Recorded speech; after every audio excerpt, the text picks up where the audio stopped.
Sehingga apa? Jika dia menjual sifat tidak masalah. Tapi kalau yang dijual barangnya, saya maunya itu, rumah itu. Jadi yang itu harus. Nggak boleh lebih. Kalau dia nggak punya rumah itu nggak boleh. Nah ini dalam kategori masalah bai'un malam yang lain. Ini menjual barang yang dia tidak miliki. Menjual barang yang tidak miliki. Nah apa hukum tadi? Orang yang di counter lalu mantan saya carikan di counter teman saya. Nah kalau dia punya counter atau dia pegawai counter lalu ngambil dari lain, tidak boleh, dia harus jadi pegawainya counter yang sama. Atau kalau sifatnya dia hanya menjualkan, dia tanya ke temannya, ini kamu mau jual berapa? Ini Samsung Galaxy yang jual 3 juta. Ya sudah, dia jualkan, ini harganya 3 juta. Tidak boleh murah. Kenapa?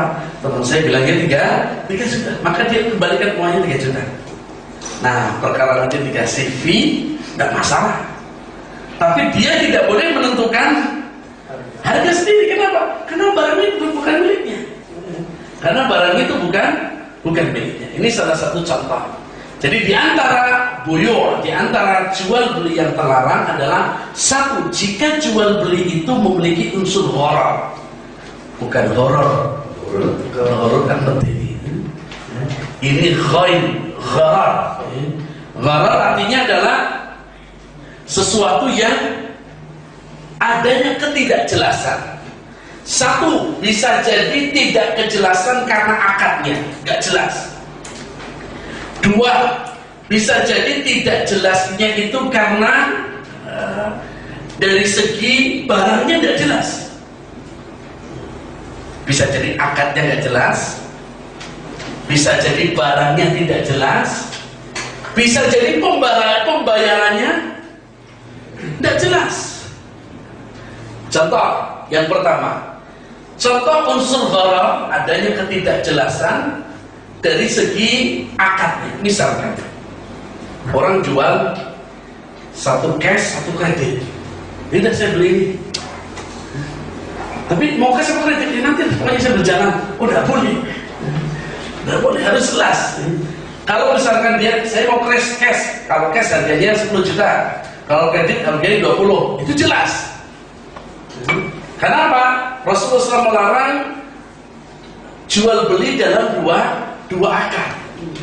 Tapi kalau dia sudah menentukan saya kredit, maka boleh. Karena para ulama sepakat bahwasanya kredit itu hukumnya halal, meskipun harganya lebih mahal. Kenapa? Itu wajar. Tapi yang nggak boleh adalah dia tidak menentukan apakah mau beli cash ataukah mau beli kredit. Dia nggak tentukan, maka tidak boleh.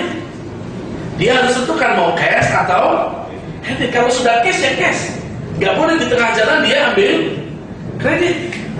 Atau kalau kredit ya kredit, jangan cash. Maka berarti kredit boleh, kredit boleh.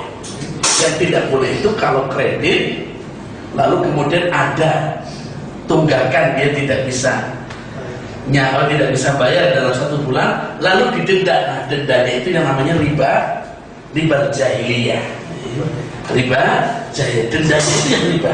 Tapi kalau akad kreditnya itu tidak jadi masalah. Akad kreditnya tidak jadi masalah. Tapi kalau dari awal sudah ada, makanya kalau kredit lancar, insya Allah enggak masalah. Kredit itu kalau bermasalah kalau pas dia tidak lancar, kenapa? Pasti kena denda. Karena boleh, apalagi di awal sudah ada bunyi kalau tidak bisa bayar kena denda. Nah sekian, itu sudah dari akadnya sudah akad riba. Tapi kalau kredit yang misalkan betul-betul kredit, maka tidak masalah. Bahkan kayak di Mendring itu malah pokoknya bayar asal nggak punya, nggak masalah, itu malah nggak apa-apa. Berarti tidak jadi masalah meskipun harganya lebih tinggi. Kemudian yang kedua, gharar di dalam barangnya. Gharar di dalam barangnya. Misalkan saya mau beli ikan tapi masih di Sungai Progo. Saya ambilkan ya, saya beli ikanmu di Progo. Ini milik siapa ya? Kecuali kalau jelas ini kan masih di air, masih di sungai, atau burung yang ada di atas. Pokoknya saya mau burung itu. Jika mau dapat, saya nggak boleh. Ini harus dapat dulu baru boleh. Kenapa? Karena ada ketidakjelasan, ada unsur gharar. Gak jelas barangnya mana, beratnya seberapa.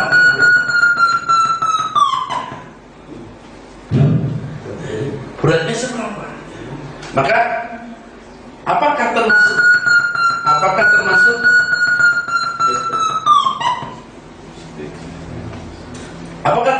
gharar?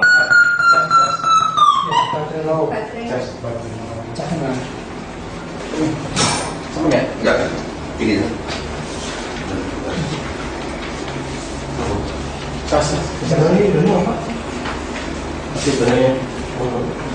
Apakah termasuk gharar? Misalkan orang jual ada rambutan di pohon, terus sistem tebas. Apakah ada horor? Tidak. Maka sistem tebas itu tidak horor jika satu harus butuh musalah, artinya sudah siap panen. Harus sudah siap panen. Artinya bicara apa? Tandanya apa ya? Sudah matang. Sudah, kalau mangga ya sudah menguning. Tapi jika masih mentah kemudian ditebas, tidak boleh, kecuali memang dia maunya untuk lotis. Bisa pohon untuk lotis semua, maka boleh. Tapi kalau dia mau jual matang, kan tidak boleh. Kenapa? Karena harus jelas. Karena boleh jadi ada angin, tiba-tiba mangganya rontok semua atau jatuh semua, maka yang beli jadi rugi. Atau digodol maling, yang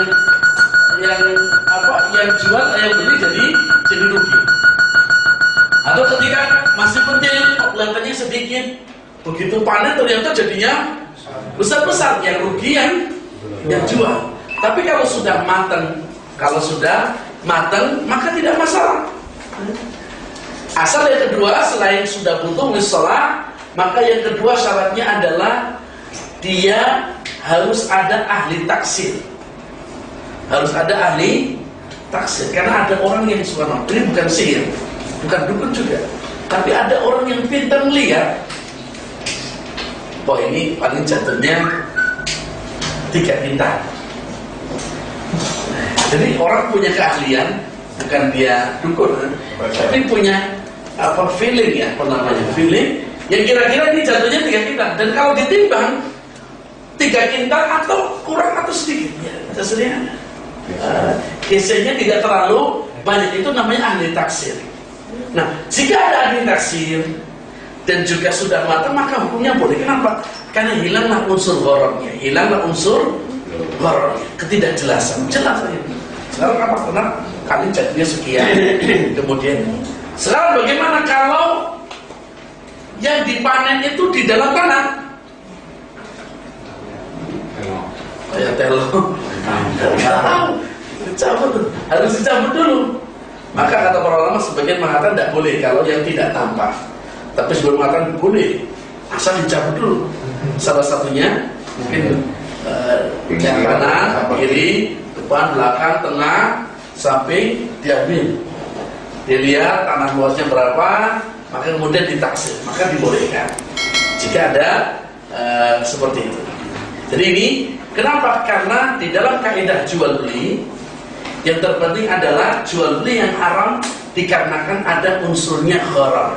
Bisa gharar dalam akad, bisa gharar di dalam barangnya, di dalam barangnya. Saya mau beli anaknya sakit tapi masih dalam kandungan perutnya. Gimana belum lahir? Nanti dulu sudah lahir baru dibeli. Maksud kalau begitu lahir mati kan gitu ya. Atau ternyata di ronsen atau di USG jantan ternyata keluarnya betina. Orang kadang-kadang ada yang bedakan antara sapi jantan dengan sapi betina. Jadi di antara hal yang gharar adalah gharar di dalam barangnya. Ada gharar di dalam pembayarannya. Di dalam pembayarannya. Misalkan saya mau beli sapimu, tapi saya cicil dulu. Nanti saya 10 juta, 5 juta tak bayar di awal, 5 jutanya kalau dia sudah punya cucu. Kapan punya cucu ya kita nggak tahu. Sehingga apa pembayarannya nggak jelas. Kalau misalnya pembayarannya di awal 5 juta, yang 5 juta bulan depan atau tanggal sekian itu jelas. Tapi kalau pembayaran kedua saat dia poel giginya kan menentukan kapannya kita nggak tahu. Kita tidak tahu. Maka ini gharar di dalam di dalam pembayarannya. Jadi gharar ada 3. Inti dalam jual beli ada jual beli yang gharar karena unsur akadnya, yang kedua karena unsur barangnya, atau gharar karena unsur pembayarannya. Tapi ada unsur gharar yang diperbolehkan. Misalkan jual beli, pokoknya saya beli asal itu satu jenis masuk dalam jenis tersebut. Misalkan sapi yang bunting, dia nggak beli anaknya, tapi beli sapinya. Pokoknya saya beli sapinya. Maka dia punya anak atau nanti tidak punya anak, saya beli ibunya. Sehingga kalau misalkan sapi itu ternyata beranak, ya itu jadi milik saya. Sehingga kadang-kadang ada saya kemarin beli tanah di Sanden, si modal kami dapat murah waktu itu 45.000, padahal di dekat jalan yang terbaik 45.000. Nah dia ngomong setelah akad itu selesai berapa tahun berikutnya, dia ngomong saya mau ambil tanamannya. Oh, dia ambil tanamannya. Gak, dulu waktu saya transaksi saya bilang yang saya jual tanahnya tidak sama pohonnya. Bisa jual tanah tapi nggak sama pohonnya. Terus pohonnya dijualnya izin terus sendiri-sendiri. Sebenarnya ya kalau waktu itu dari awal ada kesepakatan itu langsung dipotong nggak masalah. Tapi kalau itu nggak ada nggak boleh. Kenapa? Karena begitu dia jual tanah, otomatis semua yang ada dalam isi tanah itu adalah haknya pembeli. Haknya pembeli, kecuali jika dia ada istisna, ada pengecualian. Ada pengecualian. Nah ini dalam unsur jual beli yang ada unsur gharar. Yang kedua, jual beli yang diharamkan adalah jual beli yang ada unsur riba. Jual beli yang ada unsur riba. Riba dalam bahasa Arab artinya dari roba yarbu. Ya, artinya adalah an-numu, ya, bertambah. Maka kaidah dalam riba, jadi riba itu ada 2 macam. Ada riba dalam jual beli, ada riba di dalam utang piutang. Ini harus dibedakan. Riba ada 2, ada riba dalam jual beli, ada riba dalam utang piutang. Kalau riba dalam utang piutang itu jelas. Hadisnya Rasulullah SAW bersabda, kullu qardin jarat fihi naf'an fahuwa riba. Semua akad utang piutang yang mengakibatkan adanya manfaat, maka hukumnya riba. Nah manfaat ini macam-macam. Manfaat bisa berupa uang. Misalkan utang 100.000, bayar 110.000, berarti manfaatnya uang, maka tidak boleh. Atau manfaatnya jasa. Misalkan saya ngutangi 100.000 atau saya ngutangi 1 juta, tapi tolong STNK-nya segera segera dibikinkan atau dilancarkan, itu manfaat dari jasa. Atau manfaatnya dari makanan. Misalkan ada orang pinjam ke saya uang 1 juta, terus begitu saya jatuh tempo saya nagih, lalu tahu kalau saya mau nagih, lalu dia masak enak-enak, ada semur jengkol, ada ini, padahal ketika saya biasanya berkunjung itu makannya biasa, ya paling seger air putih sama kue. Tapi begitu saya gara-gara saya minjemi, lalu dia ngasih makanan kepada saya, maka makanan itu ada termasuk manfaat, maka hukumnya riba. Termasuk yang model sekarang adalah orang di Pegadaian, lalu menggadekan motor, lalu Pegadaian kemudian menyewakan motor dan dia mendapatkan hasil dari sewa motor, maka itu manfaat. Padahal Nabi bersabda, kullu qardin, segala sesuatu yang sifatnya qard, yaitu utang piutang, syarat fihi naf'an, yang kemudian ada sebuah manfaat yang dia peroleh dari utang piutang tersebut, tambahan. Misalkan utang 100 juta, tetap baliknya 100 juta, tapi izin perumahannya clear. Nah, itu meskipun manfaatnya bukan uang, tapi manfaatnya jasa, maka tidak boleh. Ada manfaat. Nah, ini kalau yang namanya riba di dalam riba di dalam utang piutang. Nah, kalau riba dalam jual beli, maka riba dalam jual beli tidak akan masuk kecuali dalam 6 komoditi riba. Yang pertama, Rasulullah SAW mengatakan bahwasanya yang masuk dalam riba adalah emas, perak, syair itu gandum yang kasar. Yang keempat, bur itu gandum yang halus. Jadi dibedakan, ada gandum kasar, ada gandum halus. Ada emas, perak, gandum kasar, gandum halus, kurma, dan kemudian garam. Rasul mengatakan jika ada transaksi tukar menukar 6 barang ini, jika barangnya sama, maka harus cash, kontan, tidak boleh nyicil, harus kontan. Dan yang kedua, dia harus yadan biyadin, harus langsung diberikan barangnya. Tidak boleh nanti barangnya nanti tahun depan, barangnya nanti sore, tidak boleh. Jadi jika barang 6 komoditi ini sama, misalkan mau ditukar dengan misalkan emas ditukar dengan emas, maka mau itu emas tua, muda, emas Singapura atau emas Bahrain, pokoknya kalau 1 gram ya harus ditukar dengan 1 gram, tidak boleh lebih. Kecuali jika ada pihak ketiga, jual dulu emas tuanya, dapat uang, kemudian berikan emas yang muda.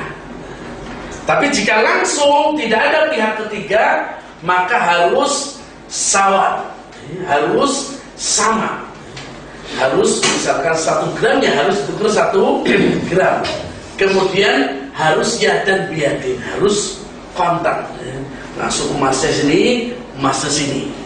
Itu jika barangnya sama. Kemudian yang kedua, jika barangnya berbeda tapi masih 1 komoditi.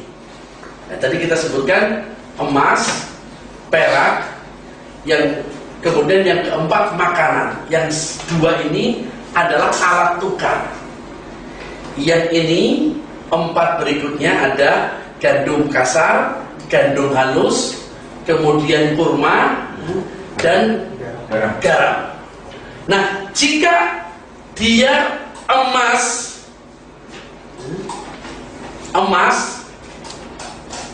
kemudian ditukar dengan beda, emas ditukar dengan gandum, maka jual terserah. Mau utang boleh, mau cash boleh, barangnya nanti boleh, kemudian uangnya nanti juga boleh, tidak masalah. Jika apa? Beda komoditi, barangnya beda, komoditinya juga beda. Emas dibelikan gandum, maka silakan jual kama tasya, sakarmu. Mau pakai, yang tidak boleh adalah jual beli emasnya nanti, gandumnya juga nanti.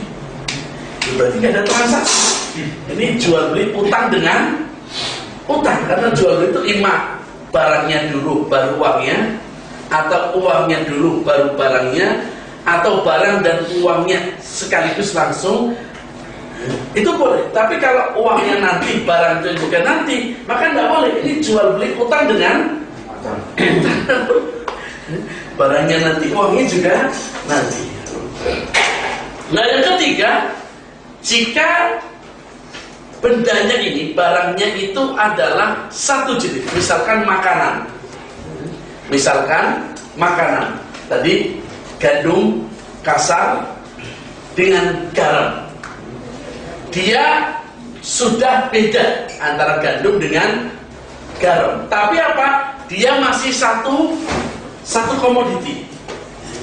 Masih satu komoditi. Komoditi apa? Karena sama-sama makanan. Maka jika satu komoditi tapi berbeda barangnya, maka di situ boleh menjual dengan berbeda tapi harus cash. Misalkan jual gandum kasar atau syair ditukar dengan misalkan garam, maka mau garamnya sekintal, gandumnya sekilo, tidak masalah. Asal apa? Asal harus cash. Harus cash, tidak boleh gandumnya nanti, garamnya sekarang. Jadi ini dalam masalah jual beli yang ada unsur riba adalah pada 6 komoditi. Nah, yang jadi masalah adalah apakah 6 ini hanya terbatas 6 ini saja, ataukah 6 ini bisa dikiaskan pada yang lain? Ahlul Zahir seperti Ibnu Hazm mengatakan tidak. Pokoknya benda yang dijual belikan asal dia tidak 6 barang ini tidak ada riba. Ada yang mengatakan tidak, dia bisa dikiaskan. Yang pertama kiasnya adalah semua alat yang bisa untuk jual, untuk tukar menukar. Jadi termasuk emas dan perak itu bisa termasuk di dalamnya uang atau cek atau yang lainnya, atau surat berharga.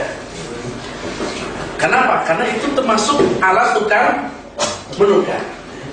Atau yang komoditi satunya adalah semua makanan pokok yang bisa untuk ditimbang, yang bisa untuk ditimbang, seperti misalkan beras. Jadi beras sekilo rojo lele, kalau mau ditukar dengan beras kupon ya tetap harus sekilo.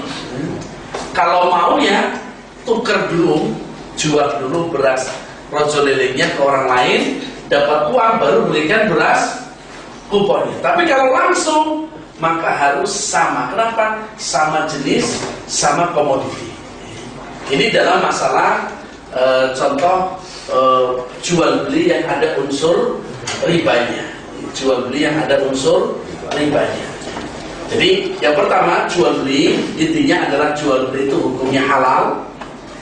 Jika ada yang mengatakan haram, maka harus menggunakan dalil. Kenapa? Hukum asal muamalah adalah mubah.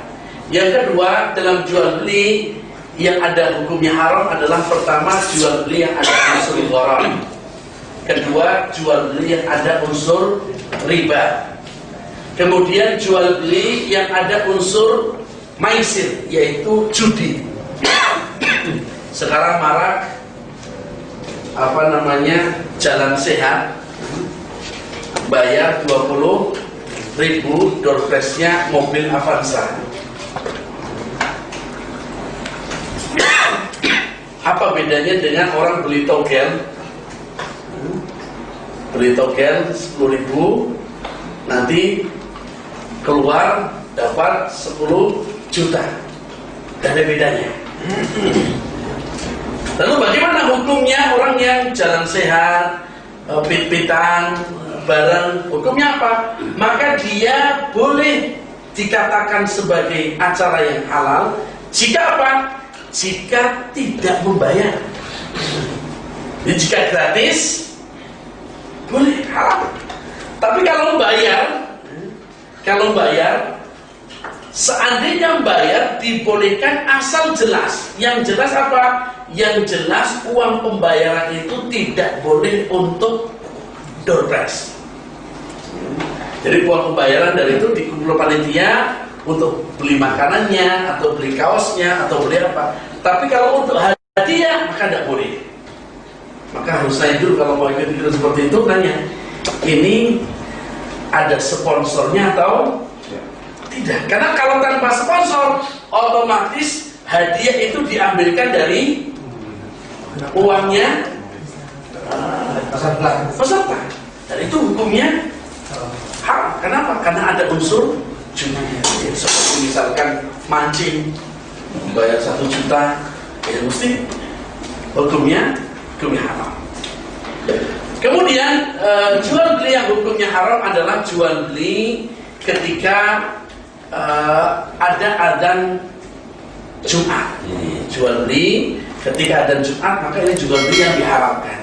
Jadi ketika orang misalkan sudah Jumatan, kemudian dia wajib Jumatan, lalu kemudian dia masih transaksi, maka transaksi hukumnya adalah haram. Kemudian juga jual beli di dalam masjid yang kadang-kadang tidak diperhatikan, seperti buletin tidak boleh. Buletin kok ada unsur jual belinya, misalkan di belakangnya ada iklannya, kemudian taruh di masjid tidak boleh. Kenapa? Tidak boleh bertransaksi ataupun ada akad ketika di dalam masjid. Boleh dia tapi di luar masjid. Kenapa? Rasulullah mengatakan jika ada di antara kalian yang mengumumkan barang hilang di masjid, maka katakan dan doakan mudah-mudahan tidak ketemu. Mudah-mudahan orang ketemu. Jika ada di antara kalian yang menjual barangnya di masjid, maka doakan semoga tidak laku. Kenapa? Karena masjid bukan alat untuk atau bukan tempat untuk transaksi.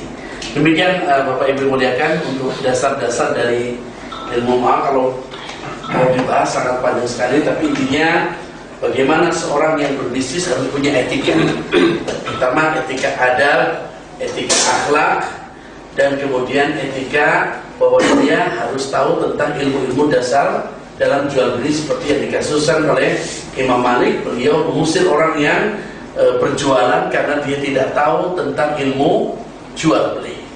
Wassallallahu ala nabiyina Muhammadin wa ala alihi wasallam wa akhiru da'wana alhamdulillahi rabbil alamin. Assalamualaikum warahmatullahi wabarakatuh.